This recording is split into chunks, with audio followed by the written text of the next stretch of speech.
Hadirin jamaah sholat Jumat Masjid Raya Hubul Waton Islam Center Nusa Tenggara Barat.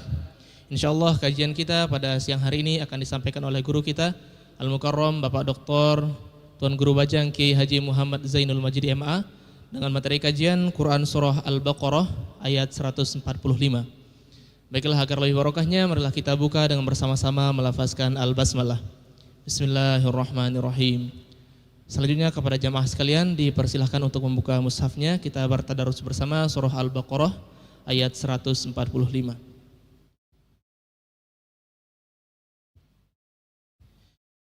A'udzu billahi minasy syaithanir rajim.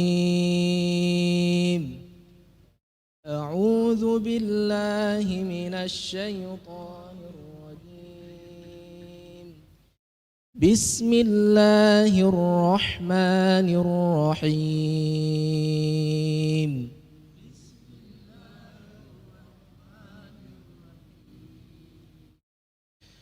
ولئن أتيت الذين أوتوا الكتاب بكل آية ما تبعوا قبلتك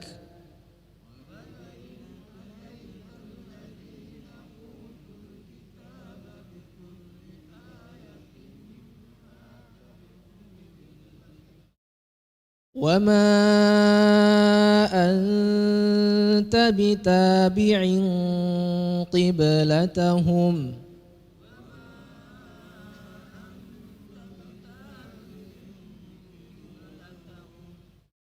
وما بعضهم بتابع قبلة بعض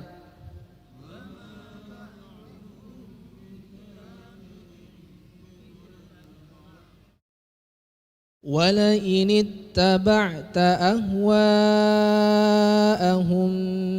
من بعد ما جاءك من العلم إنك إذا لمن الظالمين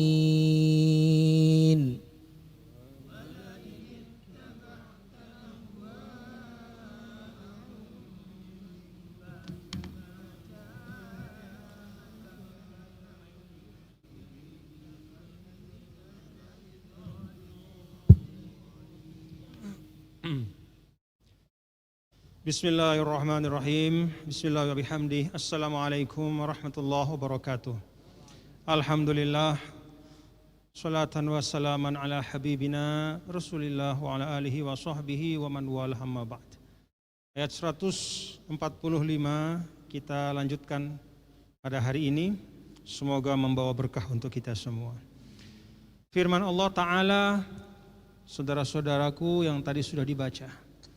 A'udzu billahi minasyaitonir rajim. Bismillahirrahmanirrahim. Wala in ataital ladzina utul kitab, dan walaupun engkau memberikan semua ayat kepada al-utul kitab, kepada orang-orang yang diberikan kitab, bikulli ayatin, semua ayat, semua keterangan, semua dalil, semua alasan, semua bahkan bukti kemujizatan, ma tabi'u qiblatak, maka mereka tidak akan mengikuti kiblatmu. Wa ma anta bitabi'in qiblatahum, dan engkau pun, wa ma anta, engkau pun wahai Muhammad, tidak akan bitabi'in, mengikuti qiblatahum. Wa ma ba'duhum bitabi'in qiblata ba'd, dan sebagian mereka juga tidak akan mengikuti kiblat sebagian yang lain. Wala in ittaba'ta ahwa'ahum, wala in, dan jika ittaba'ta, engkau mengikuti ahwa'ahum, beragam keinginan mereka, hawa nafsu mereka, mim ba'di ma ja'aka minal ilm, mim ba'di, setelah datang kepadamu, sampai kepadamu, minal ilm, yaitu ilmu, kebenaran. Innaka idzal laminaz zalimin, kalau engkau mengikuti keinginan mereka padahal kebenaran telah datang kepadamu, Artinya keinginan mereka itu bertentangan dengan kebenaran yang telah tiba padamu. Innaka idzal laminaz zalimin. Sungguhnya engkau termasuk orang yang zalim. Saudara-saudara, ayat ini masih dalam jalur yang terkait dengan tahwilul qiblah atau pemindahan kiblat dari Masjidil Aqsa ke Ka'bah. Banyak keberatan pada saat itu, khususnya dari ahlul kitab, orang-orang Yahudi yang dulu di Madinah itu cukup banyak jumlahnya, mereka keberatan. Lalu menggosip, lalu menggibah, lalu memfitnah. Jadi mulai dari bisik-bisik, lama-lama Nabi difitnah, ya, bahwa Nabi besar Muhammad sallallahu alaihi wasallam ini bukan benar-benar Nabi. Karena kalau dia benar Nabi, maka dia harusnya tetap menghadap ke Masjidil Aqsa. Nah, di ayat sebelumnya itu kita sudah baca, ya, bahwa justru, ya, kalau mereka jujur terhadap isi kitab mereka, maka di dalam Taurat itu ada keterangan bahwa kiblat dari Nabi akhir zaman itu adalah ke Ka'bah. Nah, karena itu dalam ayat ini ada beberapa hal Bapak-bapak dan Saudara, ya. Pertama, wala in ataital ladzina utul kitaba bikulli ayatin ma tabi'u qiblatak. Di sini ada penegasan dari Allah Subhanahu wa taala kepada Nabi yang mulia, Nabi besar Muhammad sallallahu alaihi wasallam, sekaligus pelajaran kepada kita. Pelajaran kepada kita bahwa tugas kita itu memang bukan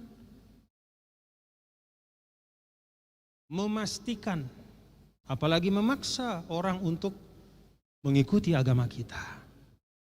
Jadi tugas Nabi itu bukan supaya semua itu harus yattabi', mengikut. Ya. Karena memang sunnatullah, mau 1001 dalil, mau beragam mukjizat, kalau memang tidak dapat hidayah nggak bisa ikut. Gitu. Jadi ditegaskan di sini supaya konsep kita dalam berdakwah itu bisa tepat. Ya. Jadi bapak-bapak, saudara-saudara kita semua, ya, kalau kita sebagai seorang muslim, ya, lalu kemudian dimuliakan oleh Allah Subhanahu wa taala, katakanlah kemudian punya kemampuan untuk berdakwah, ya. Dan sesungguhnya setiap kita kan ada ruang untuk berdakwah. Maka harus kita ingat, ya, bahwa dakwah itu bukanlah, ya, memastikan supaya mereka mengikut kita, apalagi memaksa, tidak. Tapi dakwah itu adalah menyampaikan kebenaran. Menyampaikan kebenaran. Karena bapak-bapak dan saudara sekalian, kalau kita memahami dakwah sebagai menyampaikan kebenaran dan ajakan kepada kebaikan, maka kalau ada orang yang tidak ikut dan tidak mendengar, kita tidak kecewa. Kita tidak berkecil hati. Dulu bahkan Rasulullah SAW pun sering diingatkan oleh Allah. Jadi Nabi itu saking sayangnya sama umat, itu ingin betul supaya ayolah semua. Maka diingatkan oleh Allah, fala'allaka bakhi'un nafsaka fala'allaka bakhi'un nafsaka ala atharihim illam yu'minu bihadzal hadithi asafa. Kan ada dalam Al-Kahfi, ya. Jangan sampai engkau wahai Muhammad bakhi'un nafsaka, bahkan sampai menyalahkan dirimu. Illam yu'minu bihadzal hadithi asafa. Ala atharihim illam yu'minu bihadzal hadithi asafa. Jangan kamu salahkan dirimu wahai Muhammad, jangan kamu kecil hati. Sudah kamu sampaikan, ya sudah, itulah tugasmu. Kalau mereka ala asarihim illam yu'minu, tetap tidak mau beriman, ya nggak usah sedih, nggak usah putus asa, tetap saja sampaikan. Nah, jadi ini penyemangat buat orang yang berdakwah. Ya, sekaligus juga adalah pengingat untuk tidak melampaui batas. Jangan misalnya kalau kita berdakwah, terus kemudian kok rasanya tidak ada respon yang baik, lalu kita marah misalnya, itu hati-hati. Ya. Lalu kita pakai kata yang kasar, itu hati-hati. Jadi kita harus ingat, ya, maqamud da'wah laisat maqama ikrohin wala ijbarin wa innama maqama tablighin. Jadi yang namanya dakwah itu bukanlah pemaksaan, bukanlah menggunakan kekerasan, tidak, tapi maqama tabligh, menyampaikan. Itu yang pertama, ya. Jadi ini hal yang penting betul, ya, supaya konsep ini betul-betul jelas, clear, ya, bahwa dakwah itu adalah menyampaikan, sehingga tidak berkecil hati. Juga kalau berhasil tidak sombong, ya. Misalnya ada berhasil, banyak ikut dakwahnya, berarti saya hebat. Bukan. Yang memberikan hidayah itu Allah, Anda hanya menyampaikan saja. Jadi ini jadi pengaman kita, ya. Untuk satu sisi tidak merasa berkecil hati kalau orang tidak mendengar, atau merasa sombong kalau orang misalnya mendengar, gitu ya. Dan juga tidak melampaui batas kita, ya. Tugas Allah kita ambil, ya, hak Allah, prerogatif Allah kita mau ambil rampas, yaitu memberi hidayah. Sehingga kalau ada orang tidak ikut kita marah, jangan. Ad-da'i huwal muballigh, ya. Seorang dai adalah orang yang menyampaikan kebenaran. Kemudian yang kedua dari ayat ini juga kita bisa ambil, ya, wa ma anta bitabi'in qiblatahum. Jadi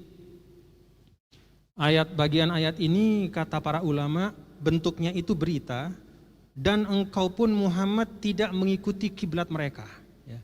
Nabi Muhammad kiblatnya ke Ka'bah bersama dengan umat Islam. Orang-orang Yahudi itu kiblatnya ke ke Baitul Maqdis, ya. Kalau sekarang ke tembok ratapan, istilahnya di sana mereka itu beribadah. Wa ma anta bitabi'in qiblatahum, engkau Muhammad tidak mengikuti kiblat mereka. Ini berita, tapi kata ulama ayat ini sesungguhnya artinya adalah perintah. Apa arti ayat ini? Apa kandungannya? La tattabi' qiblatahum, jangan engkau ikuti kiblat mereka. Nah, jadi pelajaran kedua dari ayat ini adalah dalam hal yang menyangkut akidah jangan ikut-ikutan sama orang. Dalam hal yang di dalamnya ada makna ritual ibadah juga jangan ikut-ikutan. Yang namanya akidah dan ritual ibadah itu khusus. Bahasa kita eksklusif, ya. Sembahyang 5 waktu itu ya punyanya umat Islam, ya. Tidak perlu misalnya ada orang yang non muslim misalnya ingin menampakkan penghargaan kepada umat Islam lalu ikut sholat 5 waktu, nggak usah, ya. Bukan itu cara kita. Cara kita menghormati satu sama lain. Atau sebaliknya, seorang muslim karena dia istilahnya toleran gitu, ya, lalu kemudian dia masuk ke gereja, pada saat di gereja itu sedang ada misa ibadah, dia duduk di sana ikut. Bukan begitu. Jadi dalam hal, ya, ritual ibadah, terlebih-lebih dalam hal akidah, ya, itu la tattabi, jangan ikut-ikutan. Kita sudah punya, ya, ada pegangan kita, udah pegang aja itu. Nah, kecuali dalam hal-hal yang sifatnya perkembangan, ya, perkembangan kemasyarakatan, ya, perkembangan kemasyarakatan, ya, kayak arsitektur, kemudian rumah-rumah, juga pakaian, ya. Kalau misalnya jas ini dulu yang menemukannya bukan umat Islam misalnya, kan, ini kan kebiasaan di Barat, ya, dulu, ya. Tapi dia tidak ada arti ritualnya, ya, tidak ada mengandung makna ibadah di sini. Ini baju saja. Tidak ada juga mengandung makna akidah di sini. Ini hanya baju, bentuk baju. Maka selama menutup aurat, layak, pantas, silakan. Kubah ini bukan umat Islam yang pertama bikin, ya. Jadi masjid zaman Rasul itu tidak ada kubahnya. Tapi kenapa di mana-mana di seluruh negara Islam sekarang banyak kubah? Ya itulah. Kubah itu melambangkan sesuatu yang bagus, ya. Itu dari zaman Romawi itu banyak kubah-kubah ini. lalu diambil, diadopsi oleh umat Islam, gak masalah. Karena kubah itu bukan bagian dari ibadah, itu bangunan. Yang bagian ibadahnya apa? Ya sholat kita di dalamnya ini sekarang. Jadi tidak masalah. Tiang-tiang besar itu gaya arsitektur Romawi apa, nggak masalah, silahkan aja. Mau buat rumah misalnya, gayanya gaya mana, misalnya gaya Afrika, gaya mana, silahkan aja. Ya, itu perkembangan. Jadi ketika Rasul menyampaikan man tasyabbaha biqaumin fahuwa minhum, ya, barang siapa yang menyerupai satu kaum maka dia adalah bagian dari mereka, adalah utamanya pada hal yang terkait dengan akidah dan hal yang mengandung nilai ibadah. Tapi kalau sendal, ya, sekarang kan sendal macam-macam tuh ya. Kalau sendal zaman Nabi kan na'lun, ya, na'lun itu kan ada sifatnya di dalam kitab-kitab sirah itu, ya. Ada sifatnya kayak begini, kayak begini. Kan enggak seperti itu sendal kita sekarang. Sendal kita yang sekarang ini kayak apa? Ya entah siapa yang bikin dulu. Bukan umat Islam, entah siapa, pokoknya sudah kita terima aja sekarang. Ya udah kita pakai. Kendaraan, ya, dulu zaman Nabi ada onta, tiba-tiba orang bikin mobil segala macam. Ya kita pakai. Karena itu tidak ada nilai akidah dan ritual ibadahnya. Itu hanya hal yang terkait dengan kemudahan kehidupan, fasilitas. Ya. Jangan kita berkeras, wah Nabi onta, terus mulai haji ke Mekah pakai onta, nggak bisa. Ya. Pertama ontanya nggak ada di sini. Kedua, kalaupun beli onta, harga onta lebih mahal dari mobil yang paling bagus. Mau cari onta di mana coba di sini? Impor dari Arab berapa miliar? Ya. Jauh lebih murah beli tiket pesawat daripada beli onta satu. Artinya, ya, nah disinilah di dalam istilah Al-Quran itu wa ma ja'ala 'alaikum fid dini min haraj yuridullahu bikumul yusra. Bahkan dalam hal-hal yang ritual pun ada kemudahan-kemudahan, apalagi dalam hal yang tidak ada kaitannya dengan ritual serta tidak ada kaitannya dengan akidah. Nah, ini supaya kita paham ya Bapak-bapak, Ibu, saudara-saudara. Nah, jadi yang kedua, wa ma anta bitabi'in qiblatahum, dalam hal-hal yang prinsipil menyangkut akidah, menyangkut ritual ibadah, ma anta bitabi', jangan ikut-ikutan. Selebihnya ya silahkan, ya, saling mengisi, saling melengkapi, teknologi, ilmu silahkan. Medsos itu siapapun yang ciptakan, kalau kita bisa pakai untuk dakwah, pakai untuk dakwah. Mobil segala macam pakai saja untuk dakwah. Ya. Kamera ini yang nyoting kita nih tahu siapa yang bikin dulu, Sony apa segala macam. Bukan orang Islam, kita pakai. Karena tidak ada kaitannya dengan esensi ya dari akidah dan ibadah, tapi itu bagian dari fasilitas alat, instrumen ya untuk kehidupan kita. Lalu yang ketiga yang bisa kita ambil dari sini, dari ayat ini di antara sekian banyak ya, adalah firman Allah, wala in ittaba'ta ahwa'ahum min ba'di ma ja'aka minal ilm innaka idzal laminaz zalimin. Nah, kalau engkau wahai Muhammad, ini bahasanya kepada Nabi tapi sebenarnya buat kita, karena Nabi nggak mungkin melakukan ini. Kalau engkau meninggalkan hidayah itu untuk mengikuti kehendak mereka, ya, ini dalam hal-hal yang prinsip sekali lagi tadi ya, meninggalkan ilmu, mengikuti hawa nafsu mereka, ya, maka sungguh engkau termasuk orang yang zalim. Nah, ayat ini mengingatkan kepada kita bahwa salah satu dari kriteria kezoliman adalah engkau meninggalkan kebenaran yang engkau tahu itu benar hanya untuk mengikuti hawa nafsumu atau hawa nafsu orang. Jadi kalau kita mengetahui sesuatu itu memang benar, kita ikuti. Ya. Jangan karena hawa nafsu kita ingin sesuatu lalu kita sembunyikan kebenaran. Atau mengikuti keinginan orang kita sembunyikan kebenaran. Itu zalim. Nah, ini bapak-bapak dan saudara-saudara adalah prinsip dalam Islam. Ya. Jadi di dalam Islam itu ada prinsip untuk kita mengikuti ya, kebenaran. Tapi, nah ada satu catatan. Apa sih yang dimaksudkan dengan kebenaran al-ilm dalam ayat ini? Al-ilm dalam ayat ini adalah kebenaran yang muhaqqaq, yang memang ada buktinya. Ya. Yang memang dari sisi agama jelas. Bahasa gampangnya ada Quran hadisnya, jelas. atau merupakan ijma, kesepakatan para ulama. Itu kebenaran. Tapi kalau sekedar persepsi pribadi, maka jangan kemudian kita menganggap diri bahwa itulah yang paling benar. Apa contohnya? Bapak-bapak, saudara-saudara, ada 1001 masalah dalam kehidupan ini. Terhadap masalah itu kita bisa beda pandangan sama orang. Ya. Misalnya menilai sesuatu. Menurut kita bagus, menurut dia kurang bagus.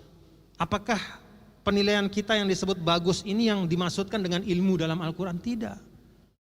Itu pendapat dan pandangan. Maka terhadap perbedaan yang seperti itu, kita tidak boleh menjadikannya sebagai sesuatu yang prinsip. Gara-gara beda pandangan, beda pendapat, lalu kemudian putus silaturahim.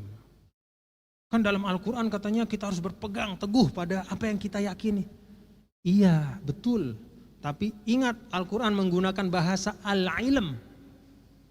Al-ilm itu sesuatu yang sudah bulat, jelas, terang benderang seperti matahari di siang hari itu. Tidak perlu dalil lagi. Tidak ada orang cari dalil, mana buktinya bahwa matahari terang. Tidak ada orang sehat mencari bukti matahari itu terang, karena dia lihat sendiri kan. Kalau ada orang cari bukti bahwa matahari itu terang, mana buktinya, berarti matanya kurang sehat itu. Jadi ilmu yang dimaksudkan adalah sesuatu yang hak, yang nyata, yang benar, yang terbukti, yang kokoh. Di antaranya yang memang nas Al-Quran hadisnya jelas. Tapi kalau pandangan-pandangan yang kita ambil sebagai kesimpulan bagi diri kita terhadap suatu masalah, lalu orang lain berbeda pendapat, tidak boleh kita keras-kerasan. Dalam arti, ini kan kita harus konsekuen. Kalau sudah benar maka benar. Bukan itu maksudnya.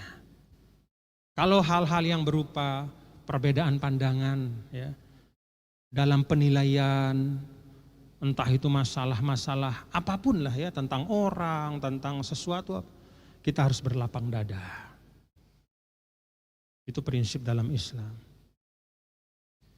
Nah, bahkan dalam hal agama pun, ya, ketika suatu masalah itu tidak ada dalilnya yang qat'i sehingga ulama berbeda pendapat, tidak boleh kita yang memegang satu pendapat ulama kemudian menyalahkan pendapat yang lain. Misalnya, ya, yang mana sesungguhnya yang paling afdol secara hakiki bentuk kita bersedekap dalam sholat? Kan gak ada yang tahu secara hakiki. Secara 100% kan gak ada. Masing-masing ulama berijtihad berdasarkan hadis yang sampai kepada dia. Maka kalau Hambali di atas di dada begitu kan sedekapnya kan begitu.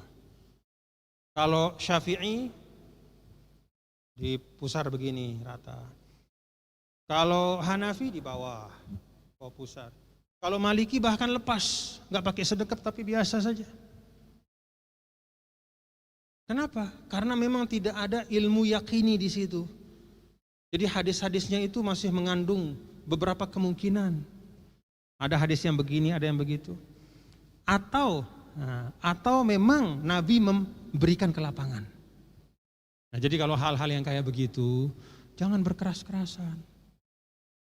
Perincian-perincian dalam kita ibadah yang banyak, ya, banyak sekali. Termasuk misalnya masalah berwudu yang membatalkan wudu segala macam, jangan ribut, jangan berkelahi. Karena itu memang pendapat-pendapat yang diambil berdasarkan dalil yang sampai kepada imam masing-masing. Sehingga ada perbedaan. Tapi dalam hal-hal prinsip kita harus kompak bersama-sama.